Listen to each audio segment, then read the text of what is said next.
Well, good evening and welcome to our virtual celebration of International Women's Day. My name is Emily Money, and I'm the Managing Director of the University of Arkansas Women's Giving Circle. Today, March 8th, is the day that women's achievements are celebrated all over the world. The Women's Giving Circle, in collaboration with the Arkansas Alumni Association, is very pleased to join the celebration as we strive to engage and empower women as philanthropic leaders at the University of Arkansas. Tonight's panel discussion will center around how we can continue to empower women through opportunities in education, leadership, and philanthropy. We will hear from an amazing group of women tonight. They all have very different backgrounds and bring unique perspectives to the conversation. If you would like to ask a question or make a comment during the webinar, feel free to use the chat feature. You will be able to communicate directly with the moderator and panelists. And we will be watching the chat for questions if we have the opportunity to address those at the end of the evening. To get us started, I would like to introduce our moderator, Kelly Chaney. Kelly is a graduate of the University of Arkansas, a life member of the Arkansas Alumni Association, a lifetime member of the Women's Giving Circle, and the newly inducted president of the Women's Giving Circle. She is a lifelong educator who spent the first 25 years of her career teaching Arkansas high school students in Cabot and England. In 2012, Kelly transitioned to the University of Arkansas at Little Rock, where she taught for 6 years. Currently, she is the media specialist at Williams Magnet Elementary in Little Rock. Kelly also spends time advocating for child literacy in her role as today's International Woman Elite Mrs. 2020 Lifetime Queen. Today's International Woman is a pageant system designed to empower and teach women and children worldwide about self-love and community service, which is very relevant for today's celebration. Kelly's platform, Raising Readers, focuses on the importance of reading to children early and often to help others develop a love of reading and lifelong learning. We are extremely grateful for Kelly's service and leadership of the Women's Giving Circle. Now I will pass it to Kelly to share a little more about the Women's Giving Circle and introduce our panelists. Good evening. Empower is a word that we use a lot, and tonight it's one of the most important purposes of the Women's Giving Circle. Empower means to give someone the authority or power to do something to make someone stronger and more confident. The Women's Giving Circle empowers its members by allowing them to combine resources, creating a greater philanthropic impact and strengthening their collective voice. The Circle empowers U of A faculty, staff, and students by providing grant funds for innovative programs and research.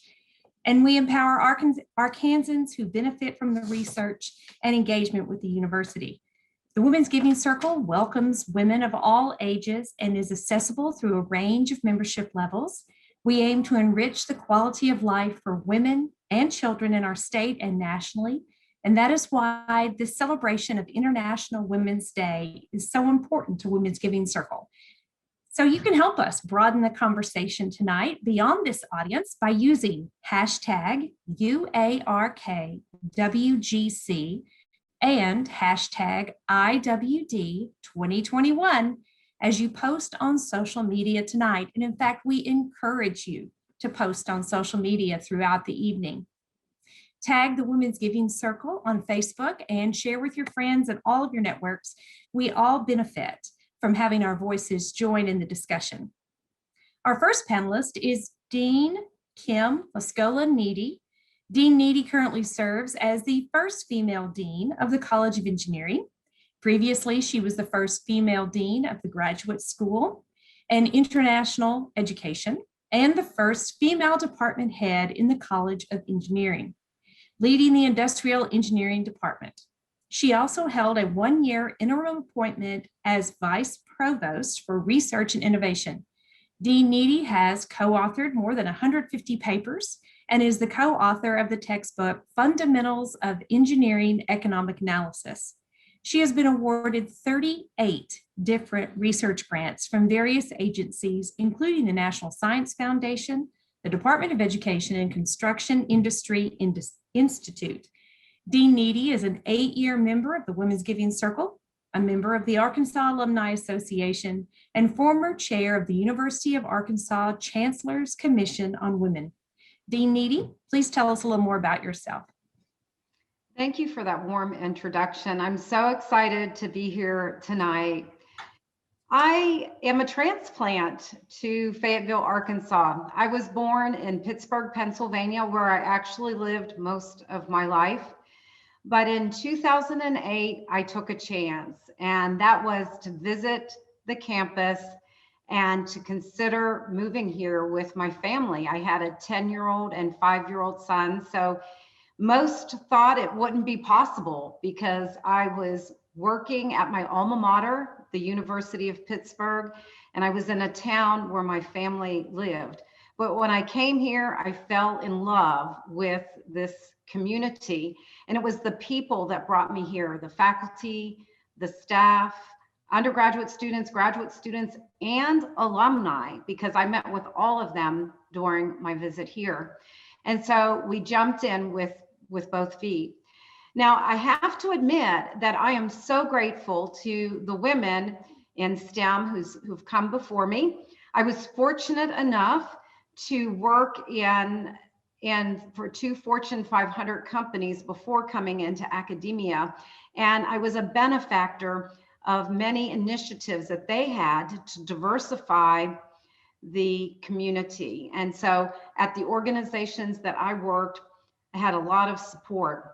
And so I wanted to give that back here. And so there are many things I'm proud of. And one is, as department head, I hired 3 additional women in the department. So very pleased about that. And I'll say this, if you don't know how supportive I am of this university, I will just say this: since moving here, my husband is now a Razorback. He received a graduate degree in 2015. My oldest son graduated in May from biomedical engineering, and my youngest son is a senior in high school, and he will be joining the University of Arkansas this coming fall, also in engineering. So I'm really excited to be here and look forward to the conversation this evening. Thank you. Thank you very much. And we're so glad that you did decide to come to Northwest Arkansas. The university is appreciating you and bringing your family. Next is Joellen Lanviat.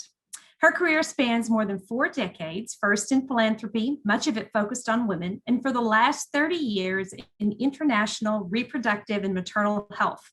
Her experience includes work in the United States and 16 countries in sub-Saharan Africa and Southeast Asia.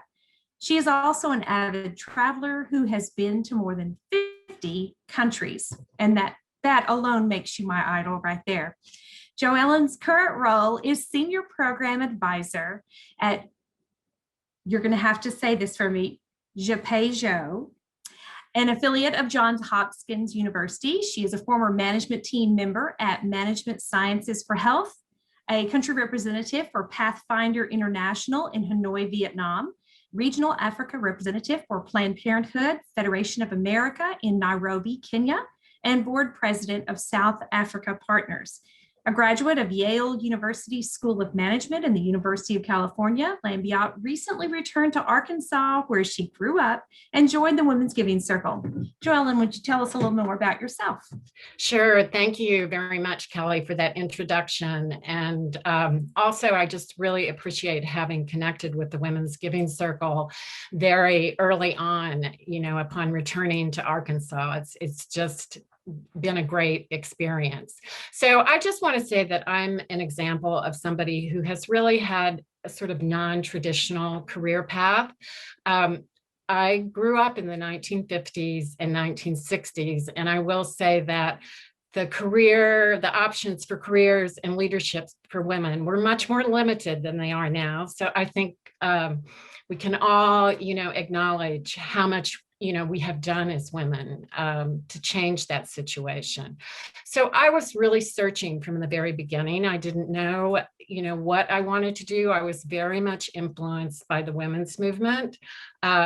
And I often say the women's movement saved my life. It pointed me in directions that have been so fulfilling, and where I've really found, what I wanted to do. And I was also influenced by the civil rights movement. And those 2 movements gave me a passion for wanting to contribute to equity and to really making a difference in people's lives. I went straight from undergraduate into graduate school. I thought I wanted to be an academic, but I figured out through that experience that I really wanted to be much more directly engaged on the ground. So I went into social justice nonprofit work. And I would just say that, to say just a little more about the work that I did in philanthropy, I applied cold through an ad in the newspaper to a position with the Haymarket People's Fund, and a fund that had been set up by George Pillsbury and other men and women activists with inherited wealth who wanted to do something different. And that really gave me the opportunity to engage with and meet women from across the country. We were really involved. That work in Boston and then in New York was really involved in funding many of the national women's rights and reproductive rights organizations, as well as grassroots women of color organizations like the National Women's Health Project. So how did I end up in global reproductive health and international reproductive health? I had that passion for women's issues. And during that 10-year period when I was working in philanthropy, I took a 6-week trip to Zimbabwe, which was coming out, it was newly independent. It was coming out of years of civil war fighting for its independence, and then went to then still under apartheid South Africa. And that the people I met there, the women I met there, what I saw really was life-changing. So I came back and I said, I want to work in Africa. So at mid-career, I went back to school. I went to the Yale School of Management, and that led to these 30 years of work in reproductive health. So it just shows that it's never too late. Well, thank you for sharing that non-traditional career path, because sometimes women think if they're just in one area, they've got to keep going, but no, you can change any part of the way. Our next panelist is Lisey McKinnon, a developer, collaborator, and trailblazer. Her motto for women is know that your capabilities and gifts that you contribute to the world enable you to break any glass ceiling. Lisey is a philanthropy and economic development professional. She is also a leadership and organizational development coach. Lisey currently heads M&C Advisors, a nationally recognized consultancy advising more than 200 corporations, municipalities, nonprofits, and educational entities. In 2018, she was named one of 4 ATX Women to Watch by Austin Woman Magazine and a National Woman in the Spotlight for her work in advancing women in Texas. Lisey graduated from the U of A, Walton College of Business, and is a life member of the Arkansas Alumni Association. She serves on the board of the Walton College of Business and holds a Master's of Public Administration degree. Welcome, Lisey. Thank you so much, Kelly, and hi, everybody. I would just want to start by thanking all of you for being here and congratulating you for all of the great things you've done. I would love to see who all is here in the chat. If there's something you did today that was particularly engaging, or if there's an affirmation that you want to put out there that you think would be positive, I think it would be really interesting to see everybody that's here and to engage with you guys that way. I'm just really here to have a conversation with you all, learn more how I can help you, and to just share some of the things that have helped me in my career, and share things that can be of benefit to you. So I've been coming to Arkansas since I was 7 on business trips with my mother, and everyone in my family has, starting with my grandmother and my grandfather, went to school, went to college, and got their master's degrees. So in a nutshell, Arkansas put the world in my hands, and I was fortunate to get to travel to 10 countries while I was there, and to just give you a visual of how much the university helped me grow. My first football game, when I didn't know anybody, I was sitting in the rafters of the footballs, in the green part, the seats up there. And I ended in the background of the Joe Adams play on Sports Center for a week because I was on the field with the now provost, Dr. Charles Robinson, and that actually helped me get my first job in economic development in Springdale. To wrap up, I will say that a big part of my career, I've been the first. Every job, I've been the first and the only Black woman that has been there, and that has played a big role in my life. What you saw yesterday with Megan, that's exactly what I lived and what I survived, and I'm really happy. She said to still be here today. I didn't know that. I didn't think I'd always make it to age 30, but I'm really happy that I did. And one person, I guess, that inspires me is Serena Williams, who I've had the pleasure of meeting. So thanks again, and it's an honor to be here with all of you. Thank you so much for inviting people to share in the chat some daily affirmations or good things that have happened today. We're getting a lot of things that are showing up, and we're very excited that women are having good days. So if you get a chance, check the chat out. Our final panelist is Olivera Jankovska. Oh, that's wrong. Jankovska. You're going to have to say that again for me. She's a University of Arkansas graduate and member of the Arkansas Alumni Association, a recipient of the 2017 United States of America President's Volunteer Service Award. Olivera is a champion of children's rights and represents UNICEF as a Global Citizen Fellow. In her role, Olivera empowers youth in the United States with the resources and skills to be effective global citizens, thinking globally and acting locally for the world's most vulnerable children. Concurrently, Olivera serves as the non-resident scholar at Rice University's Baker Institute for Public Policy, where she conducts research on international power markets. She is proficient in 7 languages and an avid traveler, and was recognized as one of 2015 United Macedonians Diaspora 40 Under 40. Olivera received the 2018 Outstanding Young Alumna Award at 2 of her alma maters, the University of Arkansas and Virginia Tech, and she is the lead soprano for the International Voices of Houston and a published author of children's books. Olivera, tell us what else you can do. Thank you so much, Kaylee. I really appreciate this warm introduction. It's a pleasure to be here with you all today.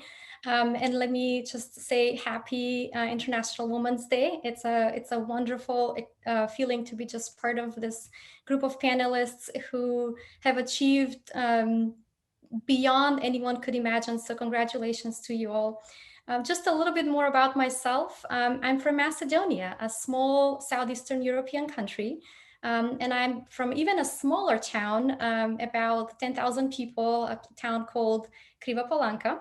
I grew up in Kriva Palanka until I was 18 years old, and I come from a rather poor family, so I had a lot of challenges growing up. But one of the most important thing is that I had a lot of support when I was growing up, especially from women.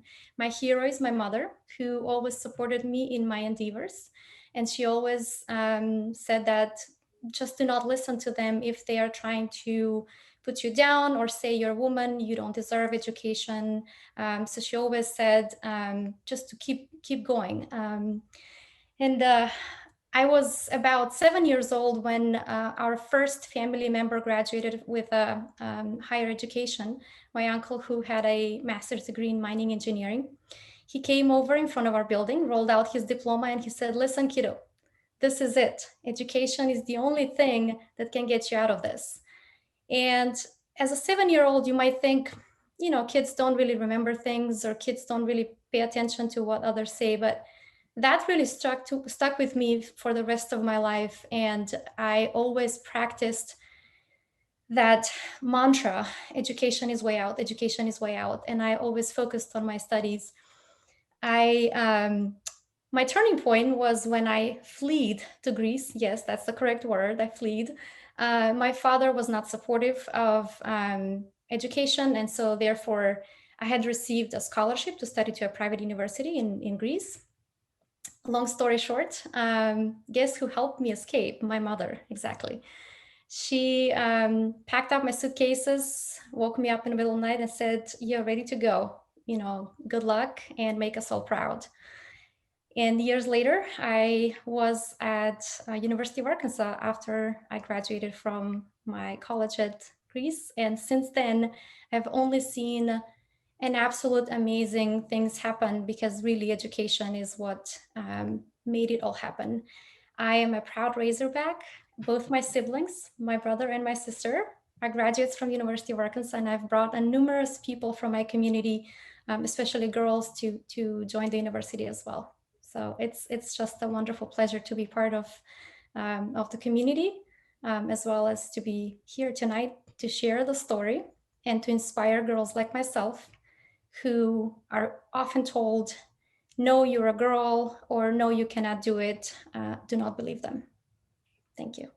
Thank you so much for focusing on education and how important education is to you, because that leads us into our first topic for the evening, which is our first question. What does International Women's Day mean to you? Alice?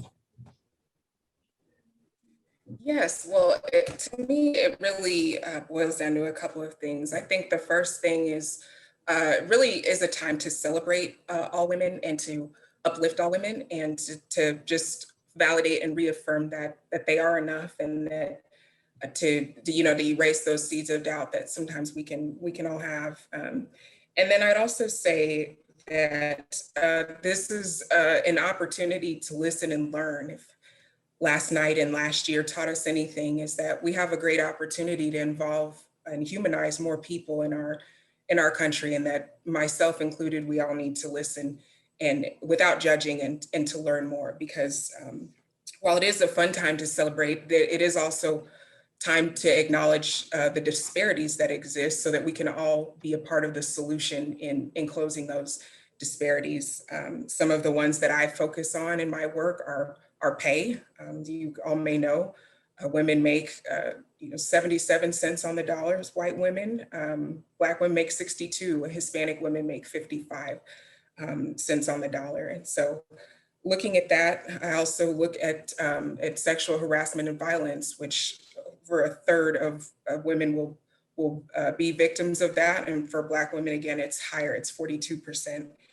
And I'm also very passionate about the Black maternal death crisis that, they die 4 times the rate because of our pain isn't believed when we go to the hospital. And they did that with my mom, who it didn't matter that she worked a ritzy corporate job on the 30th floor of the Sears Tower. That's all they saw there. So, and then also entrepreneurship.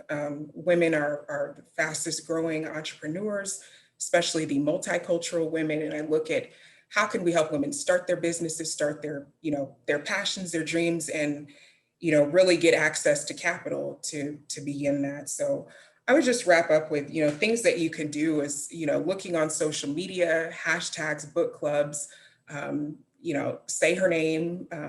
Black Women at Work is been going around a lot since last night, and there's just a lot of different things to involve yourself in. So I would encourage you all to do that. Being involved is part of being involved in education as well. Dr. Needy, what role has education played in your success? So education has transformed my life. Over 100 years ago, when my relatives immigrated to the United States, they came here to seek a better life for their family. But sadly, only one of my 4 grandparents even had the opportunity to graduate from high school. They were all expected to start working at very young ages. And so education became an important part of our family. My dad graduated from college. He was the first in his family, but that didn't happen until he was of the age of 36. And I was 12 years old. I had a sister that was 9. We used to watch him. He worked full time. He took a couple of classes every semester and worked at the dining room table till wee hours of the night. My mother was offered a 4-year scholarship to go to college, but When she was 15 and her sisters were 13, 9, and 7, her World War II veteran father was struck down with multiple sclerosis and he couldn't work anymore. My grandmother, who didn't even have a high school degree, had to work a minimum wage job assembling flashlights to support the family. So instead of going to college, my mom had to start working as soon as she graduated from high school and turn her paycheck over to her mom to help support the younger kids. So for my family, getting an education was just a dream. And I'm happy to report my sister and I both got engineering degrees.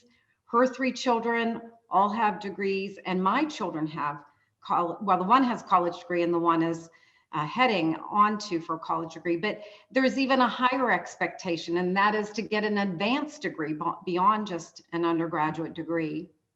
So education has transformed my life. The University of Arkansas has transformed my profession.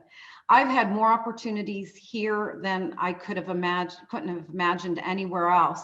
And working with ladies in the Women's Giving Circle, the Chancellor's Commission and Women. And I'm really excited about the women I'm working with on a new initiative from the National Science Foundation. We have a grant from the Advance program that focuses on advancing the careers of women faculty who work in the STEM area. It involves helping to recruit, retain them, mentor them, and develop them as leaders, because as more women can enter leadership positions in education, we will begin to make transformational changes on college campuses like here at the University of Arkansas. I think that's going to be a common theme we're going to hear throughout the night, is how the university has provided those opportunities to transform lives. Olivera, would you share a little bit with us? Sure, absolutely. Like I said, education was really what transformed my life. Without education, I don't think I would be here today. My family would have not been out of poverty. My siblings would have not graduated. So really, just short and sweet education really transformed my life and made everything possible really for me, for my family, and for my community, because I was able to go back and inspire more young girls to believe in themselves and to just follow education. If there's no funds, if there's no resources, no support, really just believe in the education system. And so that's been what I've focused on the most, and truly uplift the voices to people just by telling them, just be part of the education system. Don't let, do not drop out, and things will happen. And those are excellent words. Just keep going. Don't drop out. Don't stop. Joellen, let me ask you, what has been some of the biggest struggles and triumphs as a woman that you've had in your professional or personal life? So I think the most challenging experience that I had in my professional life was being sexually harassed, and the impact that that had on my mental health, and just how I felt in my work environment, and trying to figure out how to navigate it, how to address it. And I was very disappointed. Sorry to say that female leadership did not really help me. It was really my male colleagues and friends who helped me figure out, how to move this through the system and address it. I can tell you, exhilarated when the person who was doing this to me was fired. That was one of my biggest triumphs. And, that doesn't happen. I think it doesn't always happen, as Alice, was talking about when in her remarks. So I do think it's really important as women that, that we make it clear that we're open to people coming to us, that, we will investigate. We will look into this. We will believe you. And we have a long way to go, but I do think that now, compared to when this was happening to me, that there many organizations, and I'm sure the university, have processes and systems, and so that, and make that transparently known, so that if this is happening to you, you have some recourse about how to move forward. Mhm. I love how you touched on women supporting other women, the fact that you will be believed, we are here for you. Olivera, would you share some of your struggles and triumphs? Sure. I've had a lot of struggles throughout my life, just growing up and being a girl in a male-dominated society. However, one of the important things that I noticed early on was that I was prevented also to give back to others and to help communities. From very young age, I was active in a lot of organizations back home, most of them international organizations who were sent to Macedonia to make, to make a difference, whether that's the Peace Corps or the British Council. I was really discouraged from the community members as a woman to be part of these organizations, with lots of different kinds of words, because of brainwashing, because you're a female, because of harassment, because of that. And I really, fortunately, I've never experienced, I've only been able to, build myself with wonderful experiences. However, fighting on a daily basis and telling people that I would like to help the vulnerable population, and people just say, no, why would you help? For instance, I was working on a project with the ostracized Roma community back home, and it's completely against our norms. Why would you help, the Roma population? Because I believed deeply that that's really what we need to do. If you're capable, if you're able, then you should be able to help someone else. But my biggest triumph was really never to give up, and always continued being part of those organizations. And my transformation of who I am today was really embedded in me those early years, when I was able to go to those difficult communities and talk to girls and individuals like myself. So looking back and muting myself from those voices and people who were telling me that it's dangerous, it's bad on your reputation, it's bad on your family, XYZ, just muting that is one of a prolonged triumph that I see myself 20 years later. Yes, that was the right thing to do, even though my family was suffering, and they would oftentimes tell me, but really, is it worth it? It is. It definitely is. Well, Olivera, you have been a leader for a long time. Can you describe a time you held a leadership role and how that affected you? Yes, this is one of my this is one of my favorite questions that I'm often asked. I've held a lot of business positions. I was a manager in a consulting company. I'm a fellow at Rice University. I'm a board member of multiple organizations. And needless to say, neither one of those roles have been as challenging as being a mother. I became a mother 3 years ago. I have a 3-year-old son. And not the motherhood itself, but just what I stand for and what I was trying to achieve as a mother. I'm a strong proponent of diversity promotion, and I promised myself, as well as to my son, that I will maintain his trilingual heritage. He's an Indian, Macedonian, and American, of course. But how do you do that, really? When you think about it, he lives in a country where there is plenty of opportunities. But how do you instill those values? How do you make sure that your individual son grows up to identify themselves as a tricultural, not 50%, not I'm half Indian, half Macedonian, half American, but how do you make sure that this individual identifies themselves as a global citizen? So I took this upon me to actually develop methods and ways. I took it too literally, as I always do. If I want to achieve something, I get into it real deep. So I started developing a series of children's books that are focused specifically on uplifting children's voices of multicultural backgrounds. So children like my son, who will read those books and hopefully understand the value of preserving heritage. In short, I wanted to raise the next generation of peace builders, people who will be reducing inequality and promoting that diversity in societies. So it's one of the biggest achievements really for me as a leader, to be able to say, I've done something about it. And stay tuned to see the results. Well, thank you. Alice, what is something that has helped you get so far in your pursuits? Yes, so I think I think I mentioned my grandmother earlier. My grandpa gave this to me. This is something I would look at. This is my grandmother's high school grade book from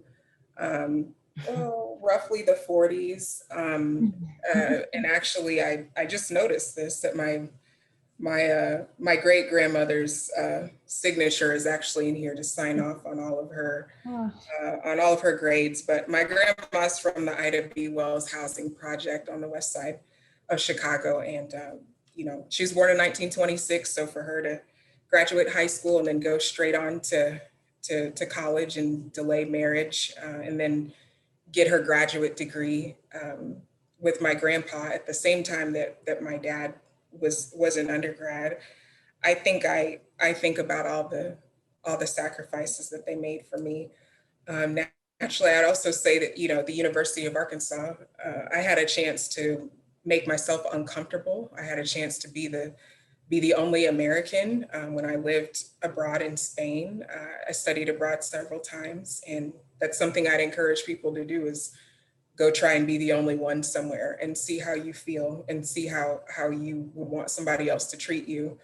I also tried new things. And one thing that was big that sometimes people ask me in management is, how did you get so far? And I tell them that I knew when I didn't know, or I was open to hearing when I didn't know. And that part of, being an executive director or a CEO or whatever is, I just basically wake up and, find out how wrong I am every day by my staff. So, I think something, doesn't take that long and they're telling me different. So being open, and that'll allow you to, to build trust. And then I'd also say that, like Serena's dad, my dad trained me for this. My dad knew that it was going to be, that I was going to have to fight for my life, which I've had to do my whole career. And so he trained me from an early age. He put me in all boys sports teams and all boys sports leagues where them and their dads heckled me to no end. And he put me in a couple of rough summer camps just so that I would be ready. And it was probably one of the best things that he did, because when I did go on, I ended up being, one out of 3 Black women out of 6,000 nonprofit organizations to ever be a deputy director or an executive director in one of America's biggest cities, and in the state of, of Texas. So that was big. And then I'd also just say that I remained open and neutral. So always working at orgs that were politically neutral, and I would always push myself to listen to something that I that I didn't want to, and so that helped us to, be able to do things like help the school districts get a $50 million line item in their bond for early college high school, which is a free associate's degree program. So. And then I also didn't have a balance, but I'll talk about that in the advice that I'd give to my 20-year-old self. But those are the main things. Okay. Well, it sounds to me like you had a really strong mentoring system. So what advice could you give us on mentoring young girls to dream bigger? Yeah, I would say, to listen to them. This generation, I think we're actually past Gen Z now, Gen Z and the next generation. They are growing up faster in that they are exposed to things much quicker. So they're on Twitter following us, and you can't sugarcoat with Gen. When Gen Z asks me how I'm doing, I have to actually tell them something of substance. I can't just be like, oh, yeah, everything's great, I'm just working. And, so you got to really listen to them, because they're exposed to way more sooner, and they're having a lot more thoughts at an earlier age that you don't want to shut out. I'd also say just not to put any limit on their potential and their interests, and make sure that they're doing something that's well-rounded and I think this generation's done a good job at this, at not refuting somebody else's truth, at refuting somebody else's lived experience. And that just because someone else is sharing something doesn't mean that that is diminishing to you. It's not an either or America. We're all here together. And then I would say to do something to help educate them on the, on the history, the full history of women's rights. I didn't know that my grandmother wasn't allowed to fly by herself or to, to get a car or to get an apartment or a home. I didn't know that. So those are things that I think, and just really making sure that we're preparing them, and that, like we said at the beginning, we're celebrating and we're having a great time, but we're also preparing women for the truth. We're not sugarcoating that. I think that's something that that some of the younger generations are doing. Well, you've mentioned women in history and women that inspired you, like your grandmother. Kim, what woman has inspired you, and what lessons did they teach you? Well, I've been thinking a lot about Kamala Harris, our first vice president, who's a female and woman of color. And she shared with the nation advice that her mother gave her, and that is, her mother used to have a saying, and she would say, Kamala, you may be the first to do many things, but make sure you're not the last. And so as I reflect upon this in my own life, I'm grateful for the many firsts that I've had. And here at the university, Kelly, you mentioned being the first woman department head of industrial engineering, the first woman dean of the Graduate School in International Education, and now the first woman dean of the College of Engineering. And our campus is celebrating 150 years. So to be the first really is a little bit mind-boggling. But what I would say to all of you is, all of you have many firsts in your life. And so I think what I want to do is encourage everybody to share that, to share your stories, to share your struggles, to share your triumphs with others, because I think it can be so inspiring. And that will also inspire others and challenge others to make sure that they're not the last woman to achieve these wonderful things. I've enjoyed all of you sharing your stories. And Joellen, I wanted to ask you, how do you try to positively impact women in your community and around the world? Well, I would say through the programs that I've led and launched. And I want to say that I have done that very much in collaboration with multicultural teams, predominantly African and Asian members, multidisciplinary teams, and working in close partnership with ministries of health and local organizations in the countries where these programs are happening. So for example, working on expanding contraceptive access to women in remote regions of Guinea and West Africa, expanding access to contraception and other reproductive health services among displaced women in Hajj Yusuf in the Sudan. In Vietnam, our program was contributed to over 13 years, a decline in abortion complications and an increase in contraceptive prevalence, and really a switch to contraception being the preferred method of birth control. In addition, in Vietnam, I am very proud of having worked with the Ministry of Health to completely revamp the reproductive health training, continuing education training for health workers, as well as introducing to the medical universities an up-to-date and skills-based training curriculum.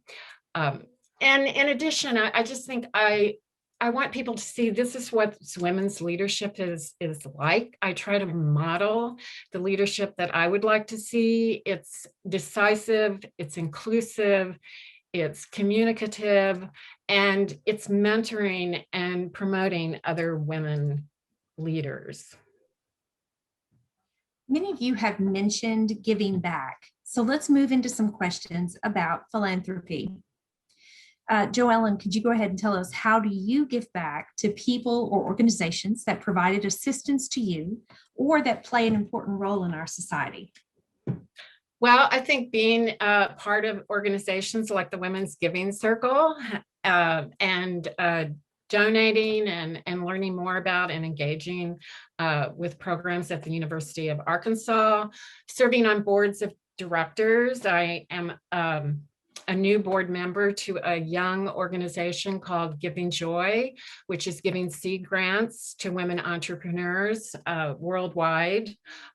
And advising organizations. I've continued to advise a colleague for a number of years on an interactive, web-based social emotional learning platform for 6-year-olds to 9-year-olds. And I'm also continue to advise some of the organizations that I've worked for in projects, but I'm now just volunteering the African Forum for Education and Research in Health, which is really a stellar network of medical universities and nursing schools, pharmaceutical schools in Africa that are trying to increase the research and educational capacity of interprofessional health educators. Olivera, would you share a little bit about what you do in philanthropy? Sure, I would love to. I'm actually a product of partnerships. I kind of jokingly tell people that without the group of people that I had when I was growing up and organizations that really supported me, it would have been quite difficult. You know, there was a lot of puzzles that need to be fitted. You know, when I first started learning English, I knew that it was going to be difficult, but I had support from a Peace Corps volunteer who was in my town, who helped me and guided me through the path and really taught me English. When I was at the Greek university, I had a lady who gave me a support to basically become, you know, go through college because I was still struggling. And when I was offered a admission to University of Arkansas, she was one of the people who helped me also come here. And when I was at the University of Arkansas, one of my advisors, Dr. Parsh, who I truly, truly admire him and his wife, have always provided guidance. You know, we came with a lot of difficult questions in terms of advising because we were transfer students. And so they have always guided us, not only academically, but personally. And, you know, sure enough, 15 years later, we are still very grateful for it, myself and all of the students who came from the same college. And how I like to give back to these people and organizations is to really practice gratitude and pass on their legacy. I like to do what they've done for me. So for all of the people that have helped me in my career, in my life, I oftentimes do certain things and I tell them, I have helped you because there was someone else who helped me when I was your age. Whether that's with advising, you know, currently helping with a lot of students and career paths. But truly, giving back necessarily doesn't mean on a bilateral basis where somebody helps you and you help them back. But it really, that energy in the universe where you someone helps you and then you continue helping on the younger generations. So that's what I practice, you know, like Joellen, you know, I'm also part of a lot of organizations. Mm-hmm. And interestingly enough, they all have the similar mission, whether that's international development or empowering women and girls to basically be part of our society. I'm currently active in 5 organizations with leadership roles and another 8 that are, I'm an active member. And oftentimes people ask me, how do you have time? And my answer is, they all have the same mission because all I do is I connect people, resources, and tools for a common mission. And that's to bring opportunities for young women and girls like myself. I like your focus on the fact of paying it forward or helping others because you were helped. Alice, share a little bit about your philanthropic work and how that's been affected by people helping you in the past. Yeah, again, I learned a lot from the university and its rich history of fundraising. I think we have some people on who were the masterminds behind the $1 billion capital campaign for the 21st century and the $350 million gift from the Walton Family Foundation, which was the largest on record for a public university. So I was able to really learn through the university. But one thing that I focus on with philanthropy is I focus on systems level change, and I focus on transformational change, sustainability, and really changing the socioeconomic and financial and economic prosperity of people. And I look at wealth and I look at all of those things more so than HR diversity check boxes and kind of some of the pleasantries, but really getting to the core of the issues and focusing on areas where I can be effective. So, when I used to lead one of the largest social impact programs in organizations in Texas, and we worked with 200 different organizations, and we had a design basically where we'd have 30 executive leaders and philanthropists, and we would kind of do a community needs assessment and see where the biggest needs were. But we would focus in the areas of, we'd focus on education, environment, healthcare, finance, civic engagement, arts and culture, and really took the approach that everything is interconnected. And we focused ourselves on being central to solving the biggest challenges that we had here in Central Texas. And we did things such as, we built the first HPV prevention program for our largest healthcare system here. We did things like that. And I also would say that I train and engage other people on what to be aware of and how to make fair community assessments that are rooted in the best interests and needs, and really looking at where wealth and money and resources go. So, and I also encourage people that if just because you maybe weren't a part of the problem, that doesn't mean that you can't and shouldn't be a part of the solution. So in an instance today, I'm sorry, all the men out there, I haven't even addressed you directly yet, but that men, for instance, need to be a part of the solution as far as removing the sexist and gender oppressive systems that happen in our society. And that includes men of color who are, due to the advent of Kamala Harris and Meghan Markle and many others, are realizing that there is quite a bit of privilege that comes from just being a man in this country. So those are the things that I look at. Well, if the audience hasn't already figured out, this is a phenomenal group of panelists who all have exciting lives that where they do a lot of hard work. But we're looking to see if there's like a daily ritual that you do that kind of helps promote you and get you into this idea of being successful. So Kim, share something with us. Well, as you're alluding to, Kelly, we are busy ladies. We have demanding careers, yes, we have children, and we have lots of things to keep us busy. So for me, it's about running. If I didn't run almost every day, I think I would lose my mind. But what's really fun for me, on Tuesday and Thursday mornings at 5:30 a.m., I run with 4 other amazing moms.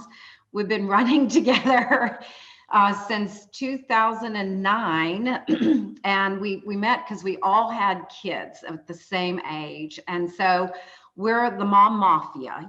We would be checking in with each other, what's going on at school, what permission forms do, et cetera. My kid said this, is that true?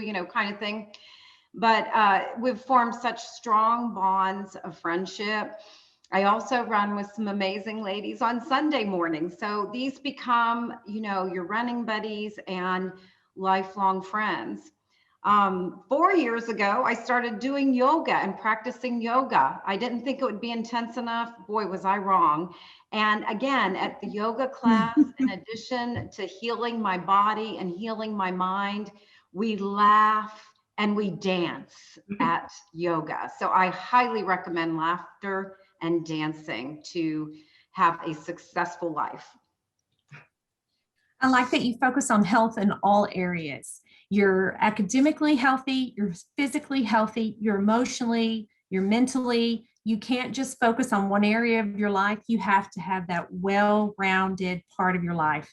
Okay, ladies, we're about ready to hit the lightning round. So we're going to ask some questions here and try to give your answers short and sweet, because I know we would love to have time for some questions at the end from the audience. So let's start out with you, Alice. Are there any general assumptions about women that you would like to change? Yes, there are. I would say that that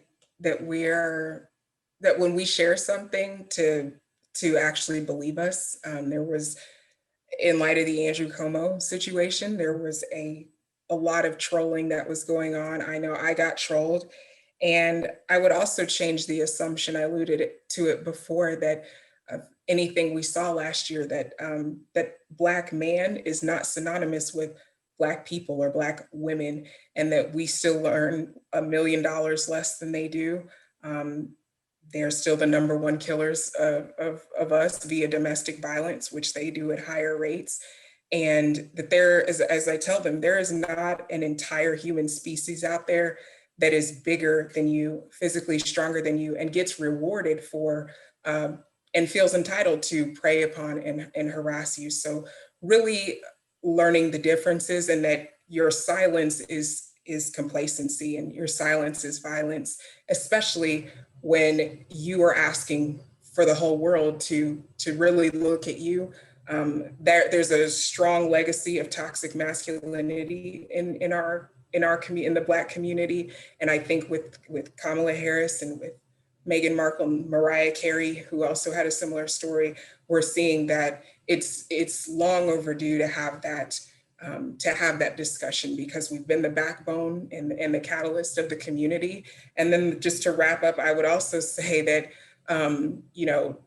in general, not thinking that women are less, but again, for me and what I've experienced, people are expecting me to walk in and not be educated. I have a master's degree. Black women are the most educated demographic by race and gender, and that's not what you see projected out there. Those stereotypes are costly. We're also the fastest entrepreneurial sector, and we're the highest voter block at 75%. So I think of reframing.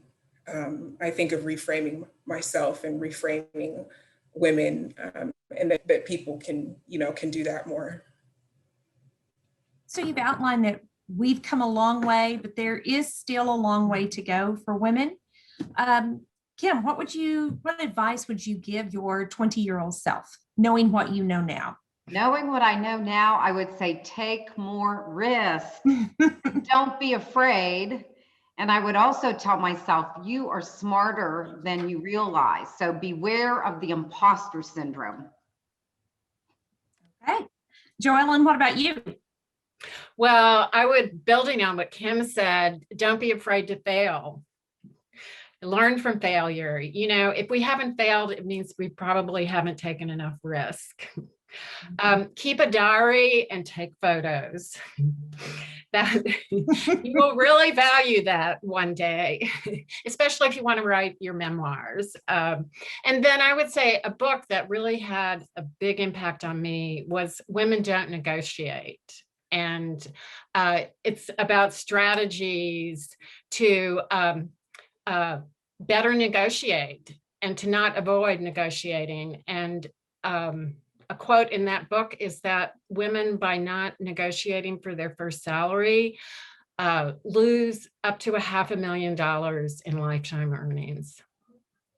All right. So now all of us are going to go out. That book is going to be #1 on the New York Times bestseller list now, because we all want that. Olivera, what would you tell your 20-year-old self? Which that's going to be easy for you Since that wasn't so long ago. Yes, I love storytelling. And I think one of the important things that really inspired me through life is listening to other people's stories. And I will always be the person who would go out there in gatherings and organizations and always ask people to share their stories of success, stories of failure as well. So I would say ask for those stories.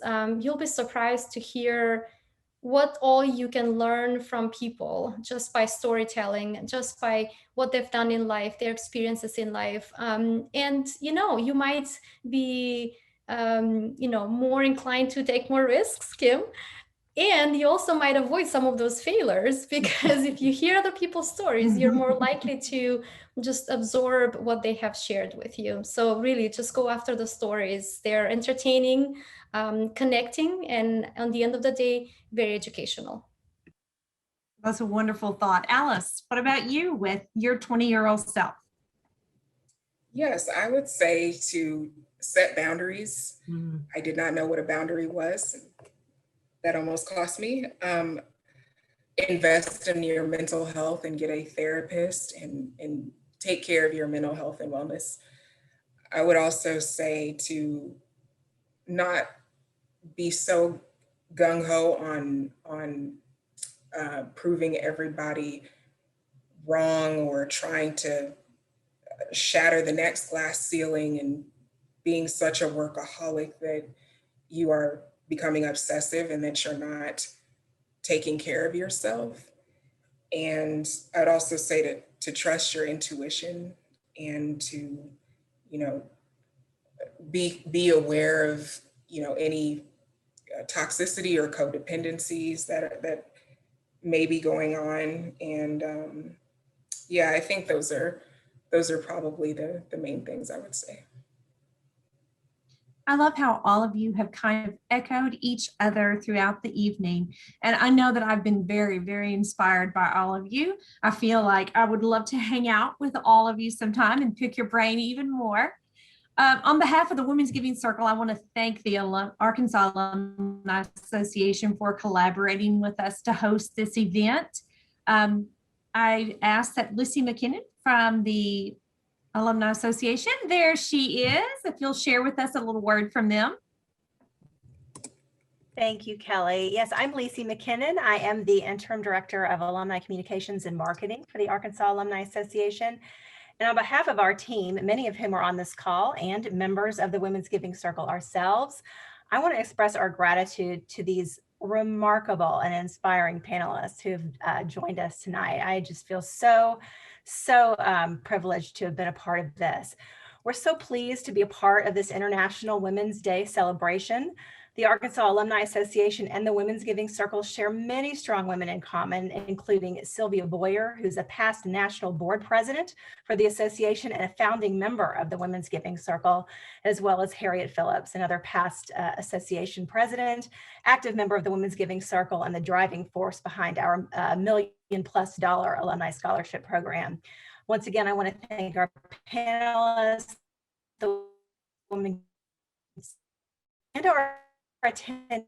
I know it's sometimes hard and long. Have we lost? Are you there? I'm still here. Okay. I think we had one question in the chat. So Emily, would you please let us know that question that was in the chat? I sure will. What would you suggest to help American women understand better the reproductive and cultural restrictions that many, many women throughout the world face?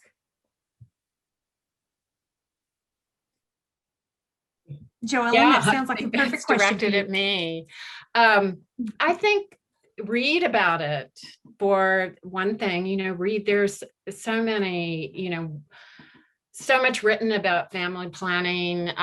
You can go to the Family Planning 2030 website. They're working on reaching 120 million women with unmet need for contraception. in certain priority countries around the world. So that would be one site that I would recommend. And there, I can follow up with whoever asked the question if they want, some specific suggestions. And travel, listen, engage with women in other countries. Well, thank you guys very much. And thank you everyone for joining the Women's Giving Circle and Arkansas Alumni Association webinar this evening. Please continue to hashtag UARKWGC or hashtag IWD2021 as you post on social media. And thank you to our panelists, and everyone have a good evening. Thank you. Thanks so much, Kelly. Bye. Bye. Kelly.